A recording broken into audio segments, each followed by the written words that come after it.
Em nome do Pai, do Filho, do Espírito Santo. Amém.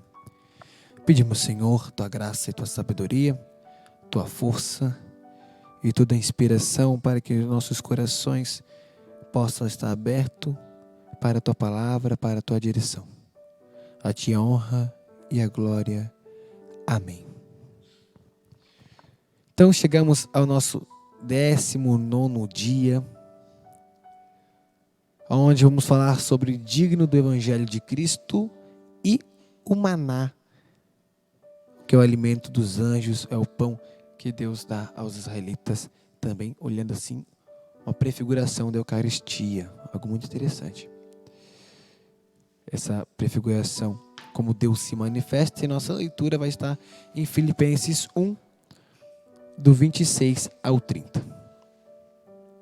Assim, minha volta para junto de vós vos dará um novo motivo de alegria em Cristo Jesus.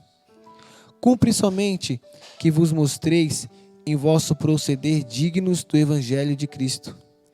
Quer eu vá ter convosco, quer permaneça ausente.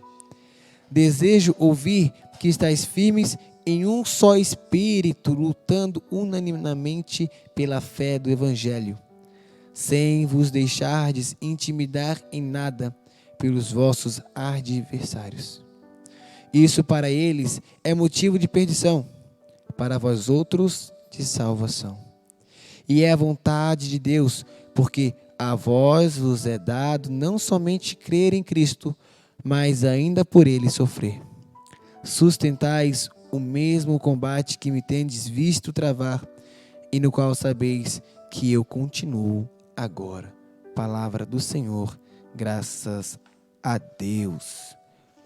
Nesse nosso tema, então, digno do Evangelho de Cristo, falando sobre o maná, São Paulo diz que a sua volta seria um motivo de alegria ao povo de Filipenses. Porém, ele diz, que mesmo que eu não volte para aí, que o Espírito, o vosso Espírito seja um só, e que lutem, unidos pela fé e sem deixar se intimidar pelos opressores. Isso para eles é perdição, para vós salvação. E nós devemos mostrar nossas atitudes, em todas as atitudes e em todas as pessoas, que nós somos dignos do Evangelho de Cristo. Dignos em defender este Evangelho, dignos de nos assentar à mesa do Senhor, porque nós não somos chamados a comer as migalhas, mas somos filhos de Deus, herdeiros da salvação, chamados a sentar na mesa com o Pai, a sentar e comer o banquete celestial. E diante das situações, das pessoas, diante das adversidades, não podemos esquecer. Nós somos dignos do Evangelho de Cristo. Lembrar do Evangelho do Senhor, lembrar das cartas, lembrar da palavra de Deus, e no meio das dificuldades, nessa pandemia que estamos passando, nos sofrimentos, nas dores, nas perdas, lembrar, eu sou digno do Evangelho de Cristo. O que eu perdi aqui neste mundo, eu saber viver bem em Cristo, com a alegria do Senhor, com a força do Senhor, eu vou conquistar o reino. E São Paulo vai falar uma frase muito interessante. Olha só. É a vontade de Deus, porque a vós vos é dado não somente crer em Cristo, mas ainda por ele sofrer. Se você diz, eu sou de Cristo, mas não aguenta os sofrimentos que a vida de Cristo nos oferece, então você não é. Se você diz, eu sou de Jesus, porém, eu não vou fazer jejum nessa quaresma, não vou fazer abstinência, não vou fazer uma ascese, então você não está pronto. Porque a própria palavra vai dizer, há certos tipos de demônios que só com jejum e oração vence. Embora na quaresma nós nos preparamos para a vinda, a ressurreição de Cristo, para o sofrimento de Cristo, para a sua paixão e morte, mas a sua ressurreição, nós nos preparamos com o coração contrito, nós nos rendemos e vemos que somos falhos e miseráveis, mas que o poder de Deus nos envolve, nos fortalece, nos levanta, Se próprio Jesus ficou 40 dias sem comer, o que faz de mim, de você, maior do que Jesus para não nos jejuarmos?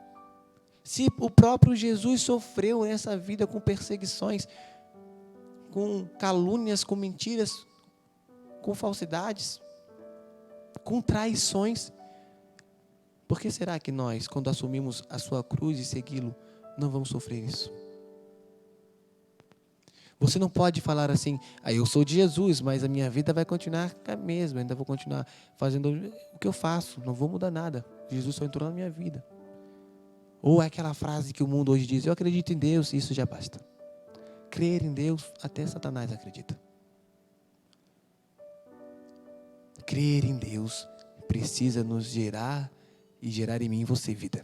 Isso é crer em Deus. Quando Deus entra em nós e gera vida. E aí nos tornamos dignos do Evangelho de Cristo. E aí então, não apenas vamos crer no Senhor, mas somos chamados a sofrer com Ele, a padecer com Ele. E voltamos no dia anterior, onde São Paulo vai dizer, porque para mim o viver é Cristo e o morrer é lucro. Nós temos que ter alegria de sermos de Jesus, a alegria de vivermos para Jesus, a alegria de ser perseguido por Jesus, a alegria de ser zombado por Jesus. Como os apóstolos fizeram quando eles foram açoitados por causa de Jesus. Eles saíram felizes, porque eles tinham sofrido por Jesus. E assim nos tornaremos dignos do Evangelho de Cristo. E olha só, o povo israelita, depois de atravessar o Mar Vermelho, de ver os prodígios do Senhor com as 10 pragas, eles ainda voltam a murmurar.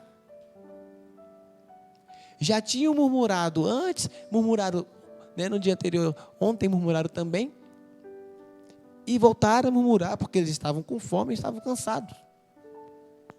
Começaram a murmurar falando que oxalá tivéssemos sido mortos pela mão do Senhor no Egito. Olha só.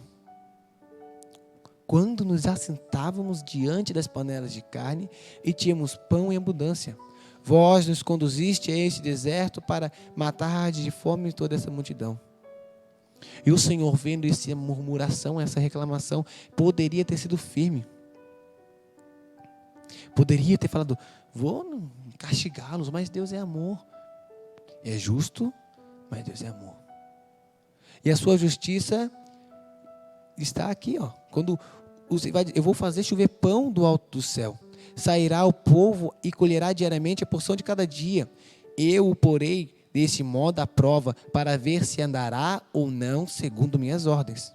No 6º dia, quando prepararem o que tiverem ajuntado, haverá o dobro do que recolhem cada dia.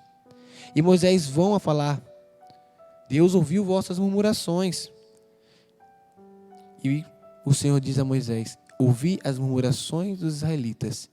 Diz-lhes, esta tarde, antes que escureça, comereis carne, e amanhã de manhã vos fartareis de pão, e sabereis que sou o Senhor vosso Deus.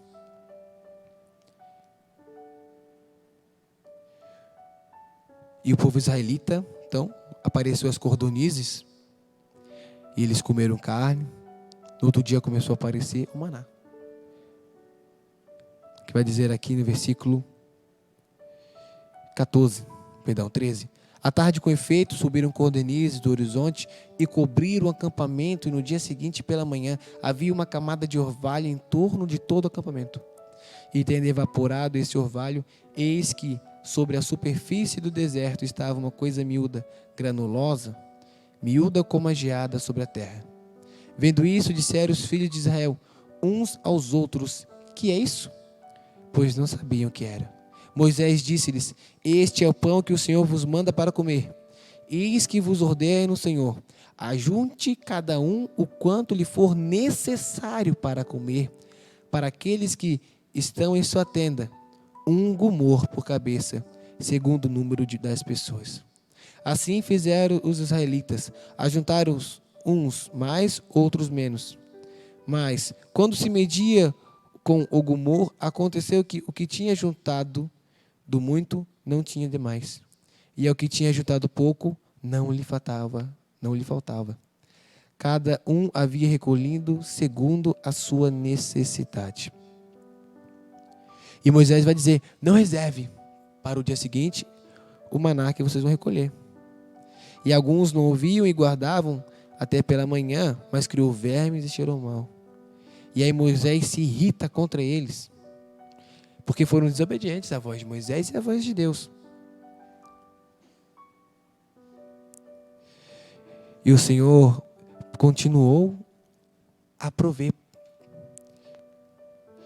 Olha só como o povo israelita, vendo, como eu falei, as maravilhas do Senhor, volta a murmurar, a reclamar, a lembrar da vida de escravidão. E o Senhor ainda dá, o maná, ainda fala: pegue apenas o necessário. Aqueles que pegaram muito, foi o necessário. Aqueles que pegaram pouco, foi o necessário. Não faltou e não sobrou. E Moisés diz: não pegueis para o dia de amanhã, só o necessário. E quem guardava para o dia de amanhã cheirava mal, criava vermes.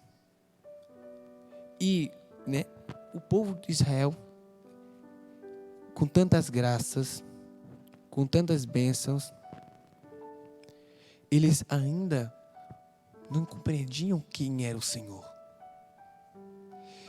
O Senhor vai dizer: é isso que o Senhor, Moisés, lhes disse: isso que o Senhor ordenou, amanhã é um dia de repouso, o sábado, consagrado ao Senhor. Por isso, o que tendes a cozer no forno, cozei-o, e o que tendes a cozer em água, cozei-o. E o que sobrar, ponde-o do lado até pela manhã. Porque no sexto dia veio o dobro, porque no sábado não poderia fazer nada. E o povo israelita vai dar o nome desse alimento de maná, porque se assemelhava à semente do coentro, era branco e tinha o sabor de uma torta de mel. O Senhor nos dará a graça de todos os dias aqui na Pertença à Vida de recebê-lo na Eucaristia. E nesse tempo quaresmal, todos os dias, durante a semana, de irmos à missa aqui na nossa paróquia às 6 horas. Mas nós que temos essa vida, essa rotina, vamos dizer assim, diariamente de receber Jesus Eucarístico, como é importante, como é grandioso a presença eucarística. Porque, vamos falar aqui de partícula pequena, fina, sem gosto, mas que é um necessário para o nosso fortalecimento. É o necessário para esse dia, é o necessário para a nossa vida. Quando comungarmos, não esqueçamos disso, estamos comungando Cristo verdadeiro, inteiro, para o sustento da nossa vida.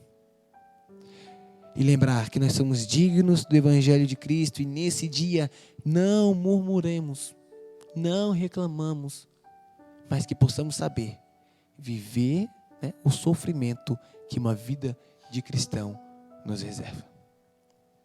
Senhor, sou fraco e pecador, e reconheço o Teu amor por mim, e recorro à Tua infinita misericórdia, para que me ajudes a ser fiel em todo o meu proceder, e assim possa ser digno do Teu Evangelho. Amém. Que Deus possa nos abençoar e nesse dia possamos saber viver uma vida de cristão, aguentando a dor, o sofrimento e principalmente sem murmurar, sem reclamar. Deus nos abençoe em nome do Pai, do Filho e do Espírito Santo. Amém.